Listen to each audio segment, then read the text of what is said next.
வாப்பா rest room போயிட்டு வரலாம் அப்படின்னாரு. என்ன மேடை நாகரிகம், ஆடா வாப்பா மேடையாது அது போயிட்டு வரலான்ற.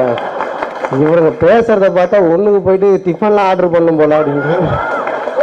அதாவது கூட உட்காந்துருங்களே கலாச்சிட்டு இருக்காரு, ஒவ்வொருத்தரா சொல்லிட்டு இருக்காரு. சீனு ராமசாமி சொன்னாரு டைரக்டர், இந்த மாதிரி நாங்கெல்லாம் அந்த காலத்துல அசிஸ்டண்டா இருக்கும்போது உடனே சொல்றாரு, இன்னும் ஏதோ கட்டபொம்மை காலத்துல இருந்த மாதிரி அந்த காலம் பேசிட்டு இருக்கிறான். என்னப்பா அவன் ஜீன்ஸ் பேண்ட்லாம் போடணும்னு அந்த காலம் இந்த காலம் சொல்லிட்டு. சரி அவரு தான் சொன்னார்னு பார்த்தா நம்ம வேல்முருகன் வந்துட்டு நான் கவுண்டர் மசாட நடிச்சிருக்கிறேன், எல்லாரும் கிளாப் பண்ணுவேன், இன்னும் வித்தை காட்டுற மாதிரி கைத்தட்டலாம் கேட்டு வாங்கலாம். என்னால பக்கத்துல உட்காரவே முடியல. அங்கிருந்து பார்த்து இங்க எவ்வளோ தள்ள பொக்கை வச்சுருக்காங்க, யார் பாவம் அப்படின்றாரு.